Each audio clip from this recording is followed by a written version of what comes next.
What's good, everybody? It's your man, DL Saint. Man, everyone is talking about the dating game today, man. The dating game is so bad. The guys aren't approaching and women are mad. Dudes are like, oh, man, women are too alpha. And it's crazy, right? It's crazy. So where is the disconnect? Where exactly does it begin to go downhill in dating? Which is funny because I'm waiting to pick up my daughter. My daughter's in high school. And a couple just walked by me, some high school kids, a boy and a girl. And they're doing what high school kids do. The guy has his bike, he's walking his bike along, and the girl's next to him, and she's kind of holding his hand, and they're talking. And I see these two kids every day when I come to pick up my daughter. They're walking home from school, just doing their thing. So what does that tell me? That tells me that in high school, the puppy love thing hasn't changed. It's the same as it was when I was in high school way back in the 90s. Well, 80s. Way back in the 80s. Way back in the 80s. It's crazy because, I came out in 90. So, and by came out, I mean I graduated. Pause. Y'all hear that? Don't go too crazy in the chat down there. Oh, Uncle Saint just said he came out. Graduated high school. But people always talk about hypergamy, right? Hypergamy. What's hypergamy? That's basically women wanting to get the best that they can from men. They want to get the best. A woman's always going to want, a hypergamous person is always going to want more. But here's the thing. Is there hypergamy in high school? Maybe. Kind of. It's nothing like what's going on in the streets. So whatever's going on in the dating world starts after high school. Probably when they hit college. Get a little more freedom. They're living their own. They're at college, on campus. They got their girlfriends. And then they just kind of go crazy. And that's when hypergamy kicks in. Because it's like, oh, I want to get the absolute best guy. That's when that whole 6 feet, 6 figures, 6-pack, all that stuff probably comes into play. But in high school, man, these kids are just kids. They like who they like. It's puppy love or whatever. They don't even know why they like them. But they like to walk from class to class with them. They like to hold hands during lunch. You know what I mean? All that kind of stuff. We were doing that in middle school. Right? So do I believe that the dating game is going to continue down this terrible path and have people just giving up in America? I don't think that's going to be a thing for a very long time. What I think is going to happen, I think that men are going to continue to pull back. Men are going to continue to work on themselves. They're going to, become the best version of themselves. They're going to continue to earn money. And they're going to ignore a lot of women. Guys aren't going to be going out. So if you go to a nightclub or a lounge or a bar, you're not going to see dudes in there on the hunt. There's always going to be those guys who are good, at chasing women. There's always going to be those guys with game. It's going to be those dudes who already have money. Maybe they were born into it. So those dudes are always going to be out there. But I think that the average dude is going to get his money right first. And he's going to continue to study the game of pursuing women. And he's going to move accordingly. He might get his passport. He might start traveling. He might learn some different languages. He might understand how it works, hypergamy works. He might understand that, hey, in his hometown, wherever he is in America, he might be a 6 or a 7, which is 1, maybe 2 steps above average. But he can go to Thailand or Colombia, or he can go to Spain or United Kingdom and maybe level up to a 7 or 8. And it's not always about the money. And they'll learn that. They'll learn that, bro, it really doesn't matter how much money you make when you're trying to get on with these women out here. It's about not being boring. It's about providing excitement and, a good experience. Again, you can be a guy who knows how to make women laugh, bro. That's equivalent to driving a Ferrari or a Lamborghini, right? Because the guy in a Lamborghini or Ferrari, he might not have any charisma. He might not have any any flair, man, any swag. So yeah, she want to ride in the car. Yeah, he got money. He could pay for her to go to these expensive restaurants and stuff like that so she can get her little selfies, her pictures, and post it. But she's going to get out of that date as soon as she can and go holler at that dude to make her laugh.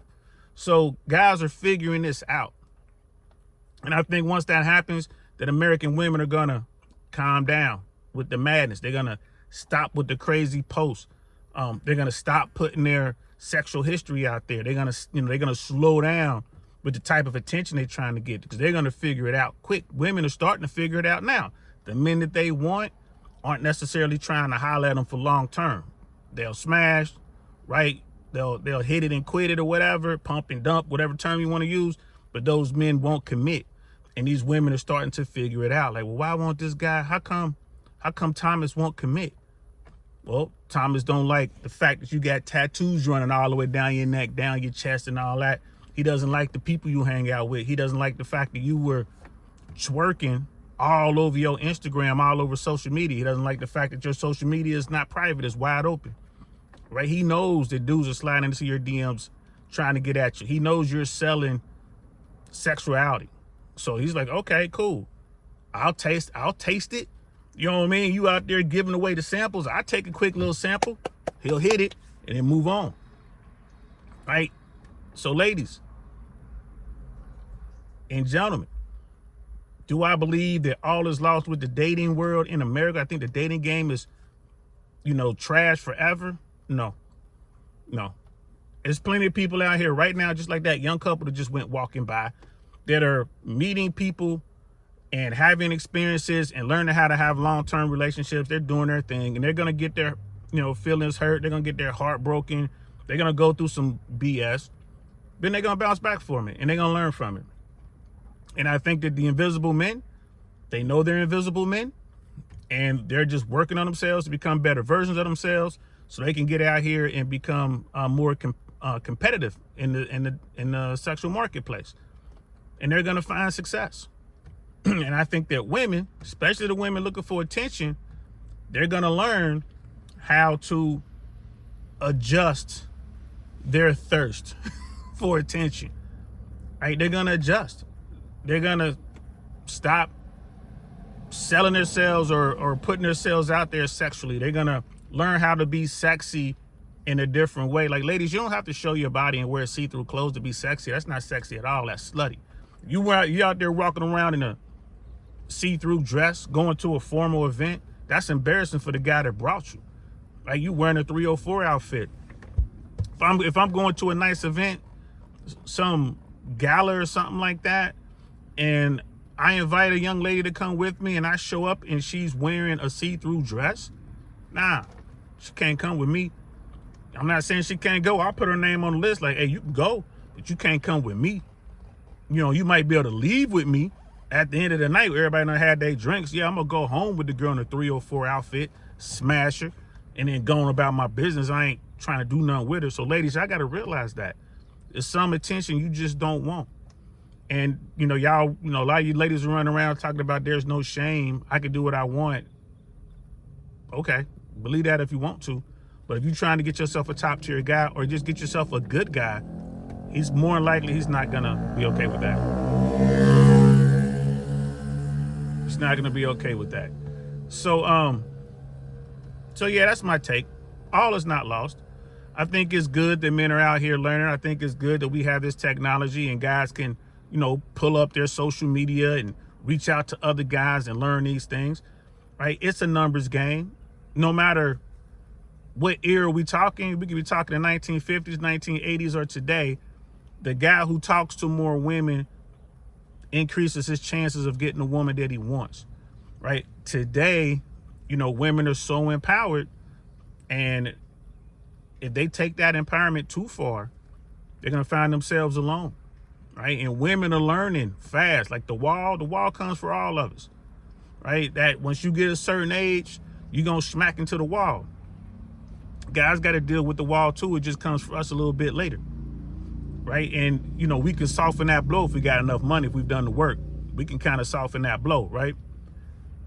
Even Hugh Hefner, probably one of the most successful men ever, like in the public eye. The guy who created Playboy, had the mansion, was doing this thing.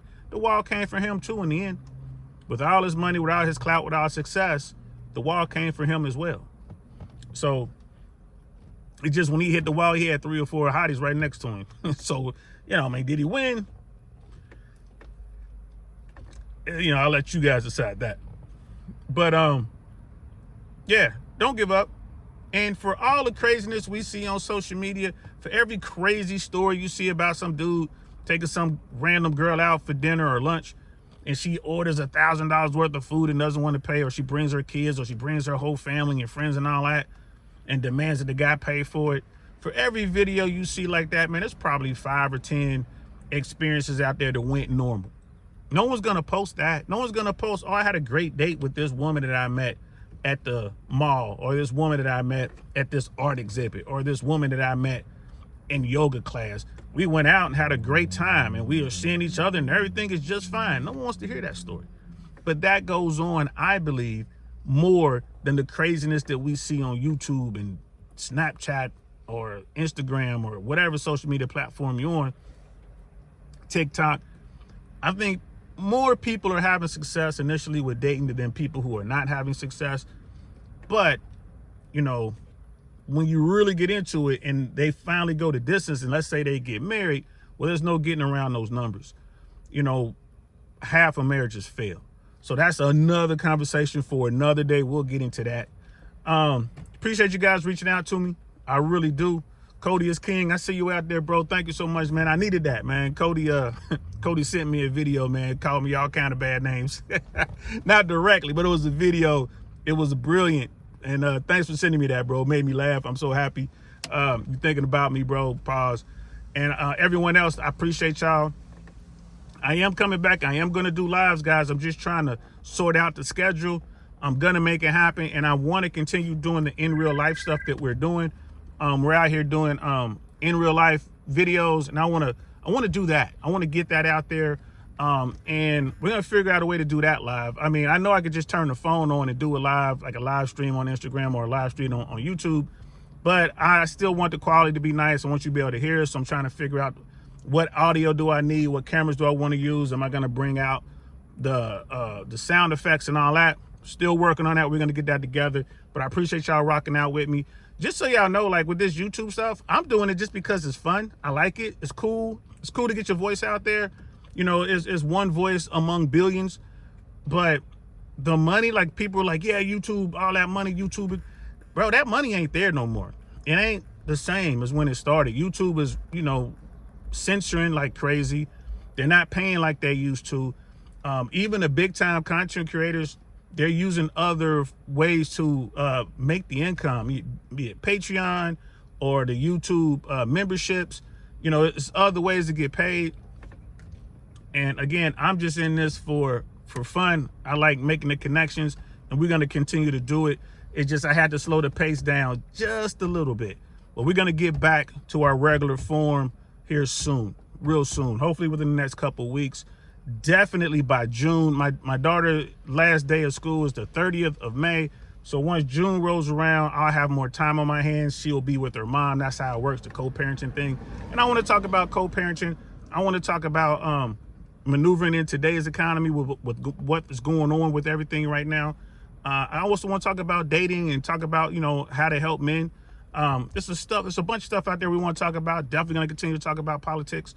We might even touch a little bit on religion. I think that what we need now here in our society is a sense of community, and you can get that from religion.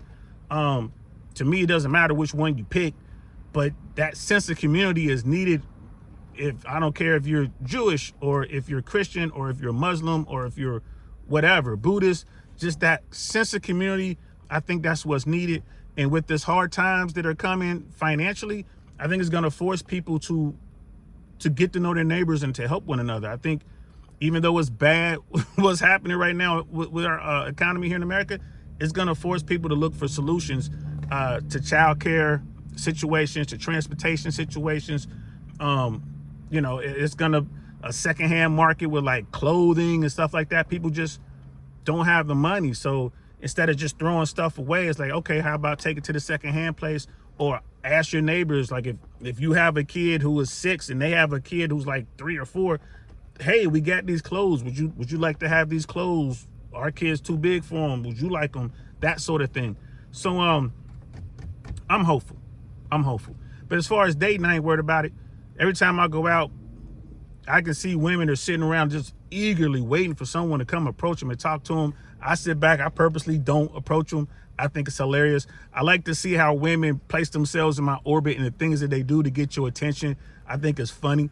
And I don't ignore them. Like, once they make their play, you know what I mean? Once they shoot their shot, so to speak, I'll go ahead and give them a little bit of conversation. But I ain't gonna lie. I would say 7 out of 10 women, the conversation ain't even worth it. I'll have a conversation for a couple minutes and then I'll break contact and leave, which is crazy. Ladies, I gotta learn how to entertain us. It's no longer about us entertaining y'all. And forget about a drink. Y'all might want to offer a drink to somebody instead of sitting there saying, hinting around, you just gonna get one drink? One girl said that. I'm like, yeah, I'm just gonna get the one because it's just me. I'm gonna give myself a Hennessy. And she's like, would you mind getting me one? Like, I'm not getting you a drink, love. Why would I do that? Right? Again, she wasn't worth the time. I saw what she was trying to do. Right? She just trying to have somebody pay for her night. Right? And then, yeah, we'll get into that later. We'll talk next time we talk. We'll talk about that. The silly games that some silly women are playing out here, trying to get free experiences and trying to get strangers to pay for their night out. Hilarious. Anyway, let me know what you think in the comments below. Do you think that the dating game is over? Do you think that it's all is lost, or do you believe, like I believe, and it's gonna come back in a different form? Let me know. All right. Have a good week. Today is Monday, May 12th. So I hope you guys have a good week. I'm DL Saint. I'm gonna talk to y'all later. Peace.